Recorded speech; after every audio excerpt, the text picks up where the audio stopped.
It's 2026 and step-by-step build guides don't have to be super expensive, and for 450 bucks, we're gonna show you how to build one. And we're going back to our trusty place, AliExpress, for a CPU motherboard RAM combo. Are these still good, viable options in today's RAM market? We're gonna talk about it and show you how to build it after a word from today's sponsor. Oh, hey, are you having trouble seeing me? Here, try today's sponsor, Pair Eyewear. Now, I love Pair Eyewear not only because they have over 400 frames to choose from, but because you get to be unique every day. I mean, you can have multiple frames to choose from, whether you want to go over to sunglasses mode or you just want to add a little extra flair to your daily vibe. Pair Eyewear has a prescription for everyone, whether you're below -3 or above +6. They have blue light filtering, they have sunglasses, they got prescription, and heck, you can even combine all three of them. And Pair Eyewear has a pair for everyone out there, whether it's men, women, children, they got you covered with so many styles to choose from. Now, the glasses start at just $60, and you can actually buy the magnetic frame starting at $25. And not only are they cheap, but they also have a 30-day money-back guarantee. And for extra peace of mind, they even have a virtual try-on tool. Pair has 2 to 3 new designs every single month, and they're always doing awesome collabs, so things never really get stale. So make sure you click the link in the description to shop Pair's biggest sale of the year. And use this code down below to get a free gift with your purchase. Let's get back into that video. So on the table here, we have a mix of new, used, and AliExpress parts, which can kind of be in between those two things. And 450 bucks is really cheap. So obviously we're not going for aesthetics here. We're going purely for performance, but there's still some pretty decent parts in this build. And the usual 2026 disclaimer is RAM pricing is all over the place, and these combos may come in and out of stock, so as always, use links down below for up-to-date availability and pricing for these combos. We'll talk about the prices we paid when planning this build, and we'll talk about some of the combo prices you can go for and what to look out for when shopping on AliExpress, because there's a ton of different options you can choose from a ton of different sellers. You wanna make sure you get the best deal, and in terms of price to performance, it is obvious that the best option to go with in 2026 is upgrading an office PC. We've done videos like that, so really if you want the best return on your investment, that's the easiest option to go with. But for somebody who wants to build a custom system, whether you're building this for a family friend, a kid's first PC, or something along those lines, this is a great option for building your first PC while actually building it instead of upgrading an office PC. But enough chatter, enough disclaimers. Let's talk about all the parts in this step-by-step build guide. So starting off, we got an AliExpress combo for $131, and this actually comes with the CPU, motherboard, and RAM. Now, I will say the motherboard combos that come with RAM are starting to get like a little more scarce. So make sure that you're really paying attention, because in AliExpress, a lot of the listings will say that they come with all that, and then you actually click on it, and that's like not the case. You actually have to add all that stuff on, and then it costs a lot more money. So that's one sucky part about AliExpress. The other thing is you got to watch out for sellers. It's kind of like eBay. So almost anyone can sell on AliExpress, but typically, just like eBay, you can find sellers that have really good reviews and really good ratings. And this seller was obviously a really good example of that. So here we have our X99 motherboard, essentially. That's basically like a reused chipset. So the motherboard's likely new, but then a lot of like the ICs and stuff like that are very likely used. But we've had really good luck with the motherboard and the CPU and the RAM. It's usually the GPUs that we don't have the greatest luck with. But we have right here our E5 2630 V4 Xeon, which is a 10-core 20-thread. Now, obviously, it's not going to be the fastest cores and threads, so don't be fooled by, don't go on AliExpress and look for like what has 40 cores and 80 threads, because it's probably gonna be horrible for gaming. You want to look for like a mid-range amount of cores and threads with a good clock speed, and then watch some YouTube videos like this one on how they run. This part's pretty cool too. We have dual channel RAM. It's actually the Mobo brand, and it looks like we got 16 gigs DDR4 2133. So you know what, the RAM's not exactly name brand, but the actual chips are, which is nice. And then, like I said, the motherboard's just a basic micro ATX boards, pretty standard connectors. Weird spots for some of them, like the CPU 8 pins over here, 24 pin. We got USB 3, no USB-C, so keep that in mind depending on what case you go with. Jonah and I are looking up and we see USB-C now, so we're gonna be throwing in Matt's favorite adapter. He did this to himself. Now for $15, we got this cooler added on. Some of the combos can come with coolers, by the way, so just keep an eye out. But this is the Shunda, right, Jonah? The Shunda. And it's a dual fan cooler, but like it's very lightweight. It's probably not going to be insane, but it's enough. You just want to look for any like LGA larger, like 2011, X99, stuff like that. Funny enough, this one isn't even going to cover the whole CPU, but it should be enough. We also have this one right here. It's just a little bent around the edges, but like us. But it is a bit Look how much better. larger the die is. It's crazy. It's the same install method either way. Maybe we'll go with that one. Maybe we'll go with that one. We'll see which one is better, because that one only has 2 heat pipes on it. Yeah, and it's just so light that Matt and I have built enough PCs to know, like, when they're really light like this, they're not gonna be great for cooling, but it'd probably pass. But 15 bucks, just try to find one of those coolers. And typically the cooler and the board will come with these brackets that you need. So you're looking for this style. You see how it says 2011 on it, and it's gonna use the clips, which will show you guys in a minute. Now, one thing that's really cool about the kind of like newer combos is typically these boards will actually have M.2s. This one actually has a Wi-Fi M.2 and a full size. So we have this 512 gig NVMe. It's a Teamgroup one. It's 60 bucks. It's a Gen 3, and I just noticed it's a little bendy. That's okay. But yeah, 60 bucks is a lot more than they used to be because storage is also going up along with the RAM. So if you're thinking about building a PC, don't wait, build it now. Now for the graphics card, we have an absolute thickums of a GPU right here, ladies and gentlemen. This is the MSI RX 5700 XT that we did use in our best GPUs under $200 video that is live already. You can see that video if you want to find alternatives to the graphics cards you can place with this build. This was our favorite option at $150. This is like an MSI gaming model that is absolutely huge. Really, what you're looking for is eBay listings for a graphics card like this. You're not going to find this GPU new on Amazon or Newegg, and if you do, it's probably going to be from a brand we don't really recommend you buy a GPU from. See some of our videos where we buy no-name graphics cards on those retailers as well. But you want to look used, you want to find the price point of $150 or less, make sure it comes from a seller with good ratings, and it doesn't look like it's been through a ton of abuse, because this is an older generation card, but it is still very good for 1080p gaming and even some light 1440p gaming in older titles. Really good option for this build. For the power supply, Rosewill VSB 650. This is kind of our go-to right now for Toasty Bros build, 650 watts, comes with an ATX 3.1 connector. It's rated very well and it's 80 plus bronze. Really awesome. You really don't need more watts than that, but there is a 750 watt version you can spend a little bit more money on if you do go a different platform route, because you can get like AM4 combos on AliExpress as well. So if you're spending more money there, maybe a higher end power supply so you can upgrade your GPU later. But again, for this video, 450 bucks, this is gonna do the job. Now for the case. Well, when we're going really budget, there's a lot of options you can go with. Some of them are uglier than others. And this one right here though is a really good option at $45 when you can find it at that price point. Sometimes it goes in and out of stock at that price, but I would only recommend paying 45 bucks for it for the best price performance. This is the Cooler Master 301 Lite, which is a really awesome micro ATX case. It comes with tempered glass that is now missing, but you'll see the B-roll on screen. It is there. The only downside of this case is it only comes with one exhaust fan, which for the kind of build we're putting together is gonna be perfectly fine in terms of temperatures. We're balling on a budget here. In the RAM market, the SSD market, we're saving as much money as we can and putting it back into raw performance, but you can get a Thermalright fan pack, which we'll be adding to this build afterwards when we do sell it at PC Bros, just for a little aesthetic bump, because it does cost about $18 more. But to keep this build at $450, we omitted it from the cost so you guys can see the performance without adding the fans in, so you guys don't have to worry about thinking it's gonna thermal throttle or things like that, because it's gonna be just fine. And during the build guide, it'll make things a lot easier. But this is a really cool case for the price, good room for a GPU upgrade in the future, and all in all, not too bad for 45 bucks. And at $450, this build is looking pretty good. Hopefully the prices stay okay throughout 2026. If you're watching in, I don't know, March, April, or May, let us know down below if you could still build this PC for that price. Hopefully you can, maybe cheaper. That's just wishful thinking, isn't it? But what we're gonna do in this video is show you guys step by step how to build this PC. Jackson's gonna get the motherboard prepped, which most of it's actually ready to go.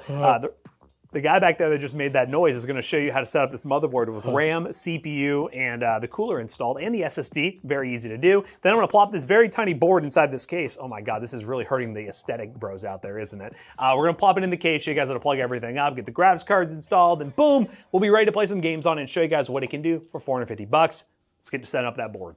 All right, so we already have our motherboard laid out on the motherboard box here, a wonderful building surface. And as Matt pointed out, the RAM actually came uninstalled. So I'm gonna show you guys how to put that in real quick. Normally, when you buy these combos, the CPU will come installed like this. I will show you guys real fast how to install that as well, but let's do the RAM first. So on these boards, you're gonna wanna do the most outer slots typically. Sometimes it'll be labeled. This board, I don't think actually tells us which one, so just take my word for it, trust me, bro. So you're gonna line up this little notch right there. It can only go in one way. The RAM is keyed and it's offset. All right, so now we're gonna go over to the other orange slot here, or like I said, just furthest away from the CPU.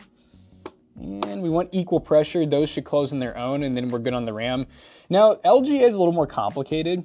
A lot of times you have to go in order. I don't know if this one has an order. Let's just see. It's probably gonna take my finger off, I'm scared. Ugh, much pressure. Question mark, does this one just come out? Yep, like that. All right, so this has two latches. I'll be honest, I haven't done this in a while, so if I look rusty, that's why. And I think you have to manually, Christ almighty, there we go. All right, and then we'll pull the CPU out so you guys can see just how many pins. Look at that. tons and tons of pins. Pretty crazy. I don't see any bent ones in there, so that's good. It's probably actually a good idea to inspect the pins, you know what I mean? Instead of just trusting whoever put this in from AliExpress. One thing that's kind of cool, by the way, is the CPUs are legit. They're used CPUs that are from like servers, because these things are just, they get borderline worthless because the actual boards for these cost a lot of money. So realistically, the CPUs kind of almost go to e-waste mode. All right, so now, I mean, we're getting pretty close here. Let's go ahead and do the NVMe while you guys can actually see it, because once we put that cooler on, it's gonna take up a lot of the camera space. So I'm gonna go ahead and remove this screw. This is one thing that's kind of cool. The screws often do come pre-installed, but if not, you just need a really tiny little M.2 screw. We're gonna take our M.2, and that just slots in. I will say that is a very loose fit, but most of the pressure for the pins is applied like that. So once you angle it downwards, it'll put pressure on the pins to help with contact. So we're gonna put that included screw back in. That is screwed in. So now let's go ahead and do the cooler. Matt, do you have a preference on which one I do, or do you want me to use the one we bought, or what do you guys think? Which cooler should we use? All right. Yeah, we'll use the new one. We'll see if the temps are horrible. We'll put one of our different coolers on, but I guess this will be good to show you guys in case you were thinking about buying this cooler. So I'm putting that 2011 plastic bracket on, and I am going to be facing the mounting points up and down from the motherboard. Sometimes these will have mounting points all the way around, by the way. So you just want to make sure that your cooler is facing towards the rear exhaust fan and not like up. I guess you could have it facing up. It'd be a little weird. All right, I'm gonna grab some thermal paste. This probably came with some, but I don't know where it is. So we're gonna use some Arctic MX6, which is really good for this. And we're gonna need a lot. These Xeons are big. So we'll do a little here. I don't even know if the cooler is gonna cover all this, so we'll see. But most of the hot spots are usually towards like the middle of the CPU die anyways. It's kind of how it usually is, so. All right. So we're gonna want our fans facing, because they came pre-installed, this way. So we're gonna have the air going towards the exhaust of the PC. I'm gonna get these cables pulled out of the way. We really wanna make sure we don't pinch those. Now you have two different clips. This clip is small, this clip is large. So you can actually use your thumb. So you wanna put the small one on first. And I will say this part's always a little awkward and uncomfortable and kind of painful feeling.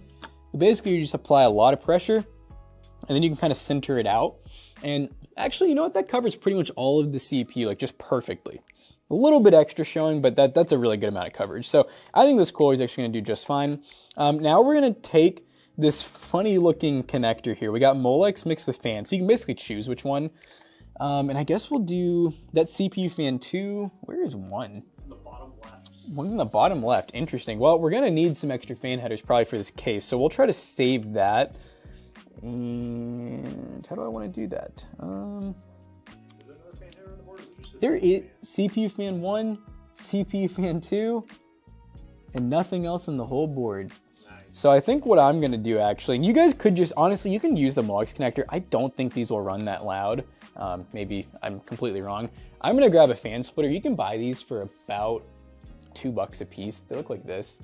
I'm gonna run this off of CPU fan 2 so that then the case fans could run off of CPU fan 1. And I'm gonna plug these in like this. I'm really just doing 2, by the way, just for cleanliness purposes. It really shouldn't matter how they're plugged in as long as you have them plugged in. And then what'll happen is this will basically go like behind the board.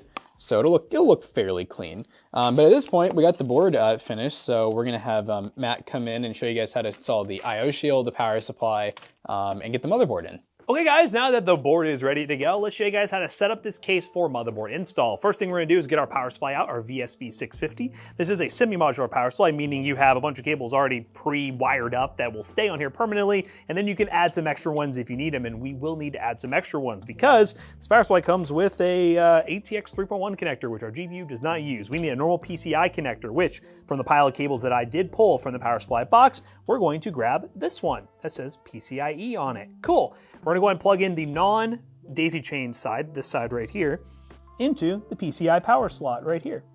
Go plug it in like so. Now, if you are following Jackson's device at home and running the fans on Molex, you will need to add a Molex cable as well. That's what this one looks like. We're not gonna be doing that because we are actually using the fan header with a splitter, but if you're gonna run them off Molex and you don't have the splitter and you do go down that route, you will need to add this, and you will add it to one of these right here, the SATA/Molex power. It's pretty straightforward. But we're gonna put these off the side. Hang on to these. You do wanna keep these, especially if you do upgrades in the future. It's very nice to have. And your power cords you do wanna hang on to. And we are gonna be using this bag that also came in with your power supply with some zip ties, and the screws we're gonna be using. I'll show you what those look like in just a second. We also have the I/O shield. Make sure you keep that close by. We're gonna need it in just a second. So let's open up the bag, show you guys the screws we're gonna use to screw in our power supply. These right here are coarse threaded power supply screws. As you guys can see, they have a little mushroom top, but they are coarse threaded. You will use a PH2 bit to screw them in. We're gonna take our screwdriver, especially LTT screwdriver. I don't expect people balling on a budget with a $450 PC to own one of these, but build a lot of PCs. These are cool. Not sponsored anyway. But we're gonna take these screws and we're going to screw in our power supply. So what you need to do, take your power supply, we're gonna do fan side facing down. We're going to slide in the power supply until the 4 screw holes that Jonah is looking at lines up. Now I'm just guessing here. Is that looking good? Yep. There you go. He pointed at them, looking beautiful. Now I'm gonna come around to that side with my PH2 bit and screw in the power supply. We're going to do this one. Sometimes it's a good idea to not go fully tight yet because you might move it around a little too much. Let's do that. Let's do the corners first.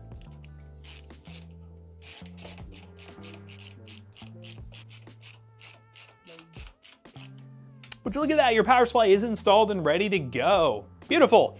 Now, what we're gonna do is get our I/O shield installed, which I'm gonna go and lay our case down like so. Now, John's gonna show you where the I/O shield is. It's this spot right here. Now, this is your I/O shield. It covers up the I/O on the back of the motherboard. It's not gonna be the end of the world if you don't use it, but you will get shamed on the PC Master Race subreddit if you don't use it. I'm just saying, I don't make the rules. This right here is the I/O shield. We're gonna line it up with the I/O shield slot. The audio jacks, these little circular ones all the way on the end, are the ones that we're going to need to line up on this side right here, my left, Jonah's right. Now we are gonna be removing this little cover right here, which for whatever reason, they come with something that blocks the Ethernet on these. I don't know, we're using Ethernet. So we're just gonna kind of pop this out like so. Kind of wiggle it back and forth. Be careful, this will become a hazard once it actually breaks off, but if you wiggle it back and forth enough, it'll eventually break right off. We'll throw that away. So we're gonna go like this, line up like so. Make sure you don't pinch this fan cable for your one back fan. And we're gonna push in all the corners until it's secure. And the front panel just fell off on me, nice, okay.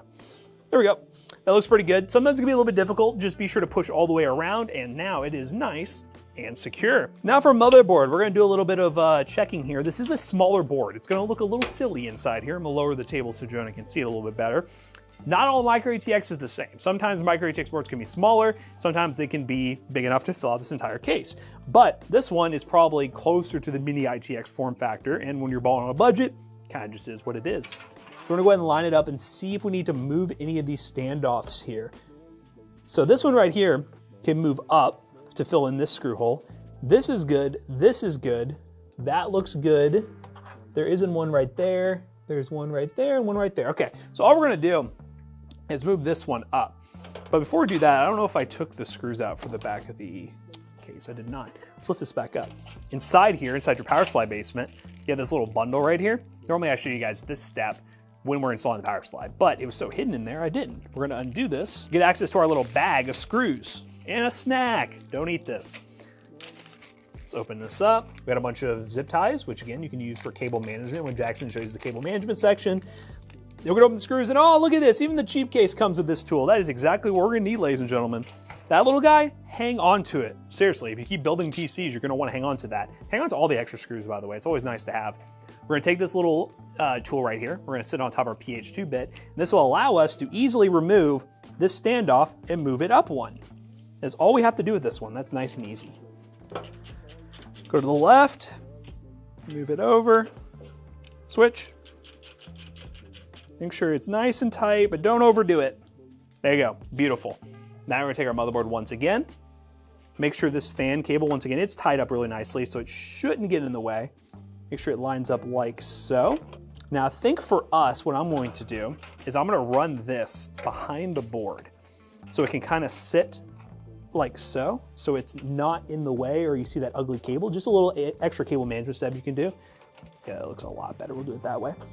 And now it is rested in place. And we're going to screw in multiple screws here, as I showed you before. This one right here, this one right here, these two, and then these two. All right, so Cooler Master uses coarse thread screws. Normally I'd be like, hey guys, use the fine threaded screw. Well, actually this is the one time where you can use the same power supply screws for the motherboard. I mean, it makes things a lot easier. So Cooler Master for the win, using coarse thread screws. We're gonna be using the same ones that we used for the power supply for screwing in the motherboard. Heck, let's just do that.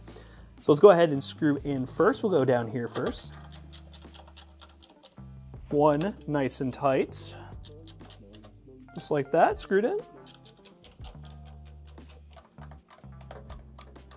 I had to bend it a little bit there, but that's fine. Here.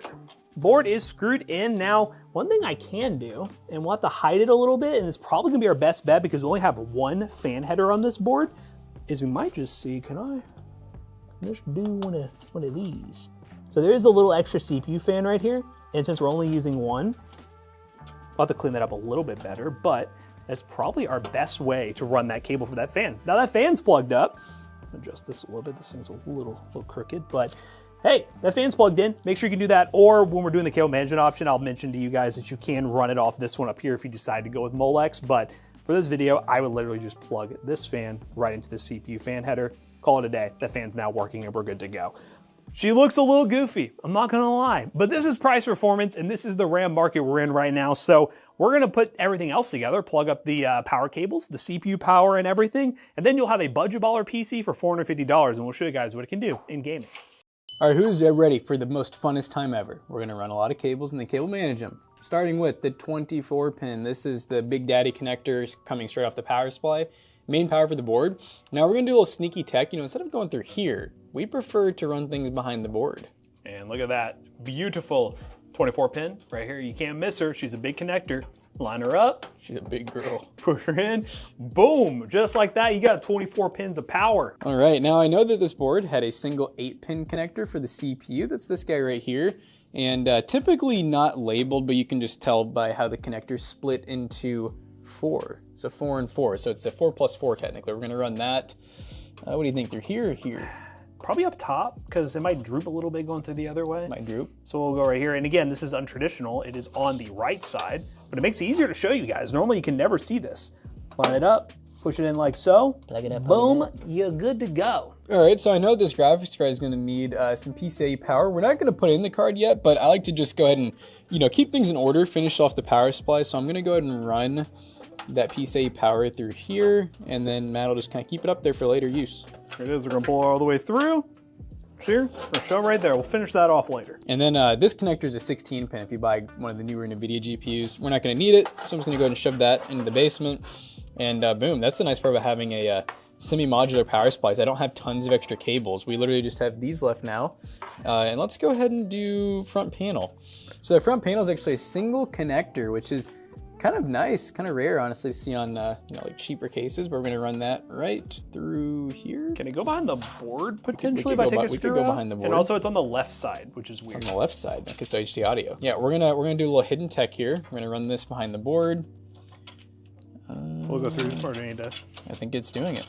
Ah, look at it, it's coming right out. Woo! Again, cable management purposes, you don't necessarily need to do that, but what McAllister needs to do is put that diagram on screen right here, and that diagram will show you guys the front panel. But again, with this one, it doesn't really matter because it's a single connector. So we're literally just gonna line up the missing pin with this very colorful header on the board.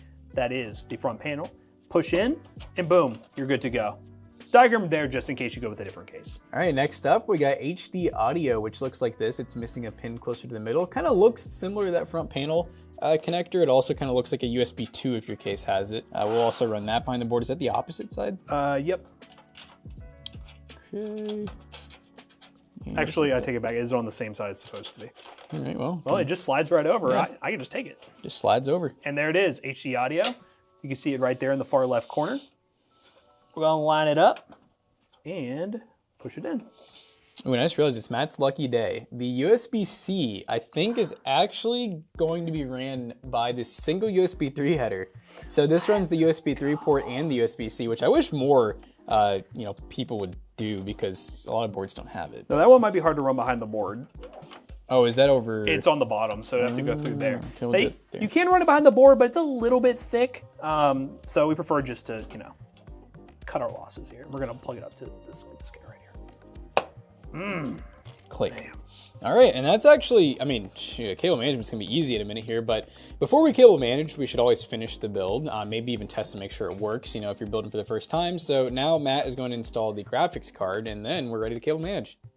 This GPU is going to look ridiculous in here. I'm just warning you guys ahead of time. This is like the biggest 5700 XE you can get, but you know what? Price performance, baby. I don't want to hear any complaints. I just want to hear price performance comments down below. But we're going to go ahead and install our GPU in the top upmost slot, as in there is one slot on here that this GPU will fit in, this orange one up top right below the M.2. And to do that, we're going to remove these two covers on the back of the PCI slot covers. Remove these two screws, just like so. All right, remove this bottom screw, just like so. Now we're also going to go ahead and do a little test fit just to make sure we take off the right PCI covers before we install this, because we don't want to make an oopsie here. And yeah, it's going to be these two right here. These are break off, which means you're just going to have to push in, wiggle back and forth, break it off, toss it at somebody. Same for the bottom one. Break it off, wiggle back and forth, throw it at somebody. Not on the floor, don't do that. Then we're going to take our graphics card, and we're going to, let's get a little more up close and personal for you guys. Take our graphics card, line it up with this top slot, make sure the security latch on the back of it is removed, ready to go. Oh, wow. That's a first. We're gonna need a right angle USB 3 adapter. Really? The GPU is too thick, and it's sitting on top of that USB 3 header. Wow, well, we have them. Just don't get this gargantuan 5700 XT I've been complaining about. So because of that, we're gonna have to back this up a little bit, get a right angle USB 3 adapter that should alleviate our problems. Notch at the bottom? Yes, if possible. All right, guys, so we're gonna use one of these for this rare use case, but again, just get a smaller 5700 XT. This is literally the world's biggest one. I don't even look at the Guinness Book of World Records, it is. So we're gonna go ahead and install this little adapter. Let me actually plug it in first. That'll make my life a lot easier. Plug it in like so. This is gonna be $450 build guide, asterisk, plus a bajillion adapters. There we go. All right, now we're gonna line this back up, push that back in. Boom, there we go, that looks nice and clean. Now let's try this again, ladies and gentlemen. Line up the top slot and push. Wow, that was so much easier. Let me hurry up and screw this in with the coarse threaded power supply screws before it rips out of the socket. It's a large ass graphics card. Go ahead and screw that bottom screw in. Then we're gonna screw in the top one. Cool, now we're gonna put the cover back on with the same screws we had before.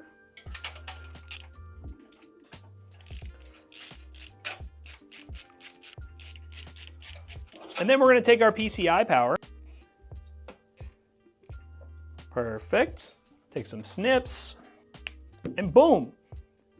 We'll have no problems filling out this case with this graphics card, ladies and gentlemen. If you are a little bit worried about the sag on it, it's not that bad of a sag. I've seen far worse. You can put a little mini support bracket in there if you want to. You can pay a little bit of money to get one of those on like Amazon or something, but I don't know if I'll have one that is small enough to support this, but we'll look into it afterwards and see if there's one we could plop in there. Just to give it a little bit of a little lift, you know, a little BBL per se. Jack's gonna go ahead and show you guys how to cable manage the rest of this build, and then we'll be ready to turn it on and hopefully everything works. All right, it's time for everyone's favorite moment, cable management. So grab yourself a handful of zip ties and some flush cuts if you can, they're really cheap. And I like to start from top and kind of work my way down.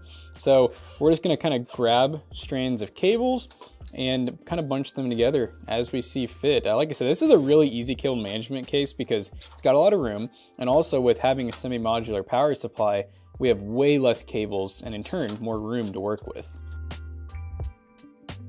One little tip I have for making the build look good is try not to run cables like in front of open cutouts like this, because even once you put your back panel on, you're gonna see those when you're looking at the front of the case. So, in my opinion, cable management should be mainly focused on making the front of the build look as good as possible. Throw one more down here. And then I always like to tell people, I don't really think cable managing the very bottom of the case is really worth it. You can if you want to, but it just makes upgrading and troubleshooting, like working on your PC, just a lot harder. So I normally stop once I'm kind of at the basement and then kind of just shove everything else down there to make future stuff a little bit easier on you. Here it is, looking pretty good. We'll go ahead and grab Matt and we'll turn this thing on and see how it looks. All right, guys, it is time for the turn on. machine on? She's not on. Too loud. Not too bad. I will say those fans are not the highest of quality. You can definitely hear like a little bearing noise. But you know what? AliExpress coolers, a lot of options you can go with, and we'll leave links down below. But it's time to game on this thing and show you what it's capable of. All right, guys, we are in Arc Raiders, and if McAllister doesn't have this synced up, I can't help him. But we're currently running 1920 windowed borderless, and we got FSR3 set to balanced 1080p, medium preset, and look at that. There's just no chance for ray tracing in this game. Well, in any game, really. We got our FPS record, maybe. There it is. There we go. Yeah, now with this being, you know, older AMD card, that's really like the white elephant in the room is we love these cards. They're actually, after the last video we did, way more powerful than I remembered them being. Basically like a 2070 Super, or in modern standards, maybe like a dumbed down 5050 or close to 5050. The main thing that you're gonna get though is any game that has ray tracing is either not gonna launch at all or it's not gonna run well. Yes, and we're actually getting a decent amount of load in stutter right now, which could very well be our CPU as well. But we're not at 100% usage across the board. The one thing to mention is with all these cores and threads, you may see that percentage around 60%, but there's a very real chance the game only likes to use certain cores. So this percentage that we're showing you is like the overall percentage of the CPU. That doesn't mean 1 or 2 or 3 or 4 cores aren't maxed out right now. Yeah. So there's a very real chance, and that's where you're probably seeing those 1% low stutters, which can improve as you load in the game a little bit better. But we are still going to deal with a few choppiness here and there. This definitely is a game that I wouldn't recommend somebody build this PC for necessarily, but we want to show you guys the popular titles that people want to play. Definitely seems like it's maybe setting out a little bit. And yeah, that's kind of like what Matt was just saying is what I said earlier. I'm like, don't pay a ton of attention to those cores and threads. You're really looking for like high frequencies. And honestly, usually the newer the better. Yes. That's just typically how it is. It's just gonna have better capabilities and better like compatibility with newer stuff, especially games like this. And we'll have less issues holding back whatever GPU you put in it. But I will say, when we tested this game with the 5050 and Ryzen 5 5500, even in, oh my gosh, you took a lot of damage. Where'd it go? Even in that system, we were experiencing some CPU bottlenecks. This game seems to really like nice CPUs, so this is definitely a worst case scenario. Jackson's getting abused right now. I heard the noise and I know what was happening. We'll save the bandage, we don't need it. Yeah, we don't need a bandy. We killed a little unk and, oh, there's that weird, no. No, absolutely not. No, negative. Hello? Oh, God. Oh, the flash effect. I don't know, there's a lot of things happening here. Oh, they left me. Huh? Don't shoot. Dang. Well, I don't need to worry about them shooting because they said peace out. I was hearing things, but it was my friends leaving. They probably would have killed me anyways. But safe to say, average is, in the 60s. Really not too bad. You can still go to like low settings. You still could. I mean, don't forget, you got like 720p in games if you really want to. You can do more upscaling. Like, there's ways to get more FPS. We've just always been like don't go the absolute lowest settings in games. Let's kind of medium them out to make it look good still. And unfortunately, as we go throughout 2026, the standards per budget is going to have to lower a little bit. It's just, it is what it is. 450 is not going to get you what 450 would have gotten you back then. I mean, back then we were doing the 3600 combos on AliExpress, where you're getting like a modern Ryzen CPU with a GPU.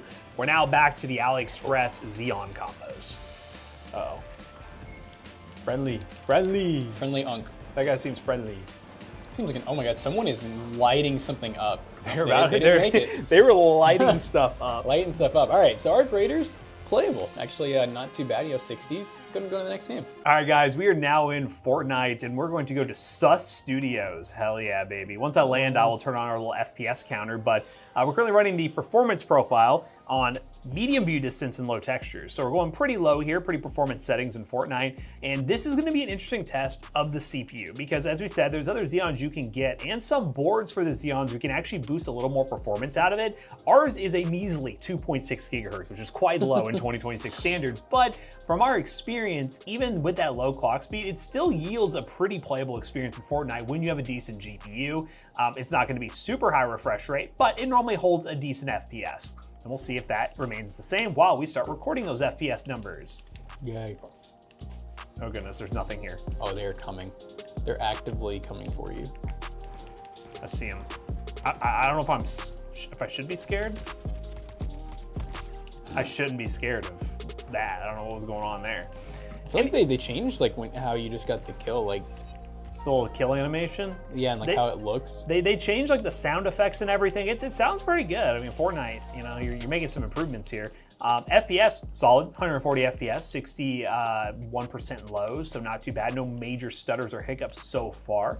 I'd expect that to change. I mean, just look at the usages. We're only using 20% of our GPU, 30% of our CPU. That's pretty great. I'm actually just shocked at the wattage that. What are we pulling right now? I think we're 224, 235. Okay. So it's pretty close to accurate. I would assume that CPU is slightly off. I feel like it has to be. It has to be. All these Xeon combos don't seem to report the Whoa! Ooh. Don't seem to report the proper wattages. I'm gonna move away. That guy's got an op. He's got an op. He built it. I feel like he's hiding up there. So keep that in mind when looking at the watts that we're getting. Oh, dang. What a sniper. Well, I got a requeue off that. Well, little buddy just kind of cooked you. 1% lows kind of went a little crazy when we when you died it like froze. But we were getting 60 and about an average of 147. We'll requeue it up again when I go in there because apparently we got Sniper God over here taking me out. Crazy. We're going to Sandy Strip. Is it just like random when it does this? Like, is this the same map? Maybe it changed maps when I relaunched, I guess. I don't know. I'm just doing Can zero you just build. choose like not to like... Oh, here we go. Here we go. And we're in the air. Oh, they really launch you. We're going, baby. We're back. I'm probably gonna die here in 2 seconds again anyways. I'm a washed up Fortnite gamer. They're like, this guy's still using the Peter Griffin skin in 2026. It's like the Las Vegas... the sphere, whatever it is. Yeah. Oh, you got someone. You better hope it's not like that sniper. Are they driving away? Oh, what a little baby. Oh, are they circling you? Come back. Turn around here, partner. Oops, someone landing in. He, in fact, did not want him to turn around. They're free. Did they just like... I was like, how did they do that? You made a mistake by playing with your food. Style on him. Yeah, maintaining 100 plus FPS. You're gonna get dips down into the 70s and 60s at times. That's where those 1% lows are. Kind of what you expect with a PC at this price point, but it's doable. It's doable, ladies and gentlemen. Definitely have some stutters loading things in. Maybe cap your frame rate. 120 would probably be what I would cap it at to exceed the crazy high FPS that will yield some random stutters and lockups as we load things in. So again, more than playable for these kind of games. You can even go more budget if you want to. If you're just playing games like Fortnite, like a 1660 Super, get one of those for like 90 bucks, save yourself about, $40 or $50 there. You'll get less performance in the AAA titles, which I'll show you guys here in just a minute, but it may be a more balanced setup for you if you're mainly playing Fortnite. But you have options, and we'll show you guys the other benchmarks and wrap this video up and talk about how you can build this PC yourself using the links down below or buy it at PC Bros when it's available at PCBros.tech. We just ran this PC through a few benchmarks and we're pretty happy with it. I mean, at the end of the day, we did not spend a lot of money and it is a custom build in 2026. Now, one of the things that we thought about later on was the fact that this motherboard and CPU are going to limit the GPU to Gen 3 by 16 performance. And technically these cards are actually Gen 4 by 16. So you are getting a Gen limit bandwidth. So that's something to keep in mind. You could go with like a 20 series card, like a 2070 Super would be a good alternative to this if you want to have that full bandwidth. Now let's talk about the rest of the benchmarks we ran and then come to a conclusion about this $450 PC and talk about who it's for and who it's not. First up, CS2 1080p low settings. We got an average of 117 FPS, 1% low of 84. Clair Obscure Expedition 33 1080p medium settings. We got an average of 53 FPS, 1% low of 12. That 1% low is definitely due to lag of loading into battle scenes. Rainbow Six X 1080p medium settings. We got an average of 171, a minimum of 140, and a max of 200. And for 30 mark time spy, we got a score of 8,898, which is a 5 cents per point score. That's pretty good. We're looking pretty good on this PC, especially in 2026, where RAM and storage prices are making our cents per point kind of go up. Now, who this PC is for is somebody who wants to experience a custom PC build while not totally breaking the bank right now. That's what these combos are great for. Again, you're not going to get the best CPU performance, as you guys saw in our esports titles. Definitely lower FPS average than you would get if you deal hunted for something like a Ryzen CPU used, found some RAM, motherboard, and things like that. You'll definitely get higher FPS numbers, but these are fun combos you can buy, especially if they're still available using the links down below to pair with the GPU you already have, or again, you're just looking for the experience of building a PC on the cheap. That's what they're great for. But for some somebody looking for the best bang for buck, the best option is still looking all used for everything, looking for older Ryzen stuff, and then maybe getting lucky on some RAM deals, or doing a workstation upgrade, which we will leave links to our other videos where we upgrade workstation PCs down below, because those are normally going to be a little bit cheaper or give you better price performance because they're a little bit newer than these Xeon combos. But I want to hear from you guys. What do you think of this PC for $450? And if you're going to follow this guide, let us know in the comments down below. And as always, we hope you guys enjoyed today's video. If you did, make sure you check out our other 2 YouTube channels and also our twitch.tv/toastybros, and do not forget to like, comment, and subscribe. See you guys in the next one. Bye-bye. This PC will be at PCBros.tech for a great price, so make sure you check it out because our PCs sell fast. PCBros.tech, the PCs we feature here on the Toasty Bros YouTube channel and ones that are ready to ship at great prices. Use code ToastyBros on checkout. You will save 3% on your next purchase. See you guys later. Bye-bye.